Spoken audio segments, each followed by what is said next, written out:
Hello, everyone. It's your host, Matt Sheehan, yes, of Locked On Spartans. Thank you so much for joining us today on this weekend, or if you're listening later on during the weekday, hey, well, thanks anyway for joining us. LinkedIn Jobs helps you find the qualified candidates you want to talk to faster. Post your job for free at linkedin.com/lockedoncollege. That's linkedin.com/lockedoncollege to post your job for free. Terms and conditions apply. It's not a victory podcast. No, for the first time in quite some time, we're going to talk about a Michigan State loss here for a little bit. Illinois, 75, Michigan State 66, in a game that Michigan State largely controlled until, well, the last 5-7 minutes of the game. No, I'm not going to be throwing glassware all over the house. No, I did not just get done slashing the tires of my own car in the driveway out of anger. I mean, it's not to say that I'm not annoyed. I'm not, thrilled. Michigan State lost. No, that was a game that was winnable.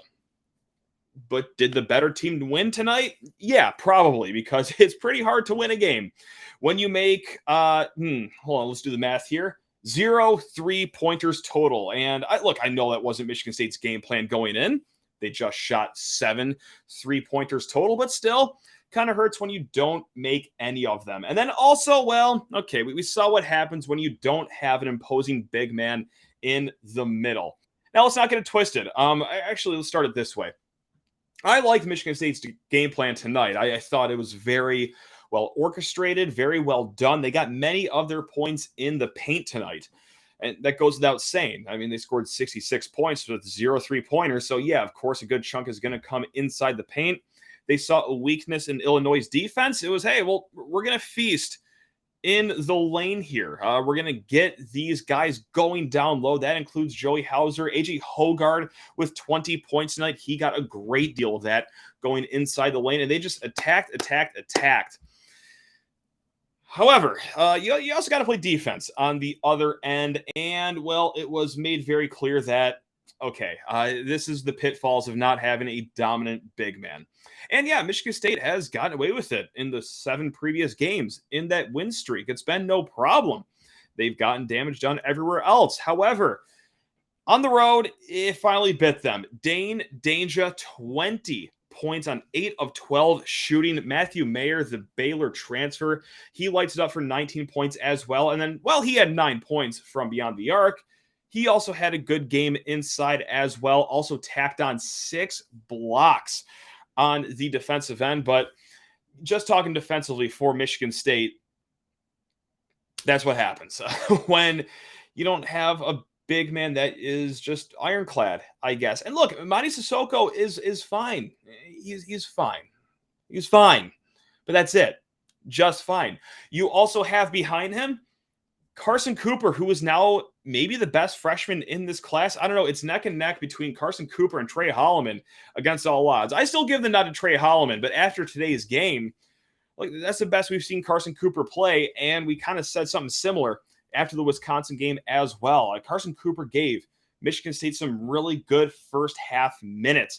He had 6 points in the first half, and on the game, he had 4 rebounds total, and that's the only big man behind Mady that you can really kind of somewhat barely trust out there. And I'm going to say it for maybe the 23rd time this year that this isn't even a kid that's supposed to be playing. This was a kid that was brought here to redshirt for a year, mold him into a better player, and then when he's finally ready to play college basketball, he'll play next year. You know the story. He's playing out of necessity now because, after Mady, we don't really have a big man. And yes, we thought that it would be Jackson Kohler going into this year, and it is made very clear now that that's not happening this year. No, I'm not writing Jackson off his entire career. Maybe he has a really good offseason coming up. Maybe he even comes along his 3rd year. But no, this is not happening in the front court amongst these big men, and that's why you have to have Carson Cooper play. Again, a young guy, a guy that's still pretty raw. So when you have guys feasting like Dane Danger, which, my God, what a sick name, first and foremost.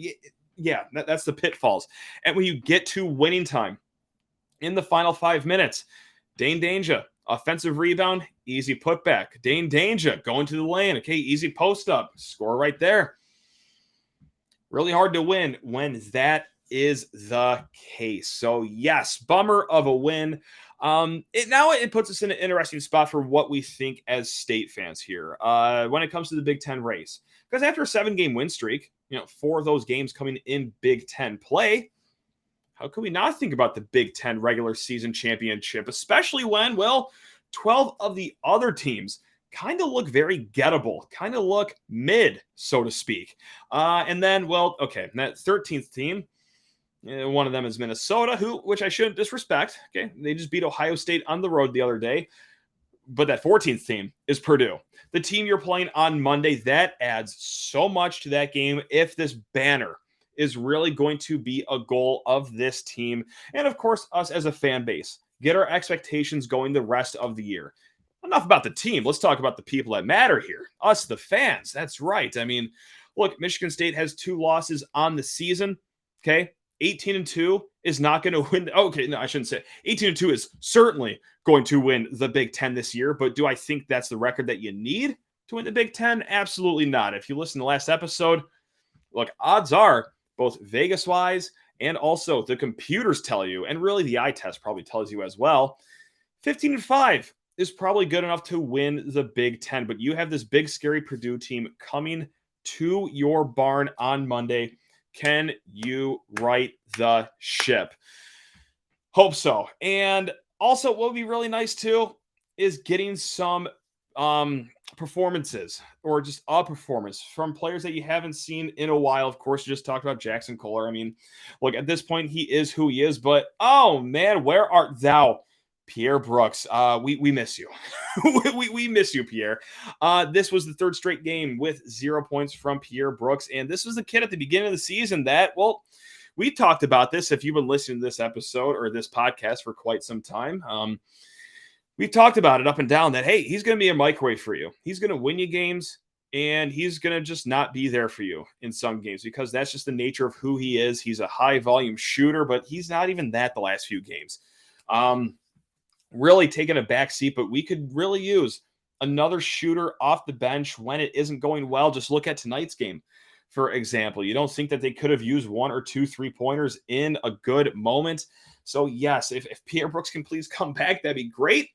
I know that, maybe we're nitpicky a little bit. It's the 7th man on the team, the 8th man on the team, the 2nd or 3rd guy off the bench, but, it would just be great if we can get one of those players that was on the team in the first semester back for this semester and not just hanging out in study abroad would be really nice. I know, quite the hot take there, but look, just to kind of round this out on some high notes here, Joey Hauser, again, 11 points, 11 rebounds. I thought he played fine.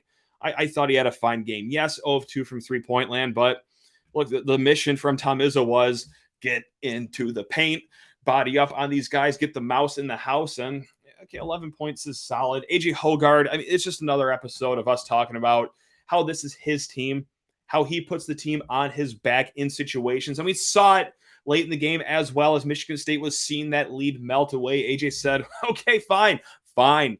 I'll just do it myself. And, he got some of it done, if not most of it done, but it still wasn't enough. Tyson Walker, 14 points, but on 6 of 15 shooting. Only took 1 3-pointer that whole game, and I'm sure that was part of the game plan as well. Tyson, let's get your great mid-range game going, and it just didn't get going enough. Usually, God, doesn't it seem like he's 95% on those elbow jumpers?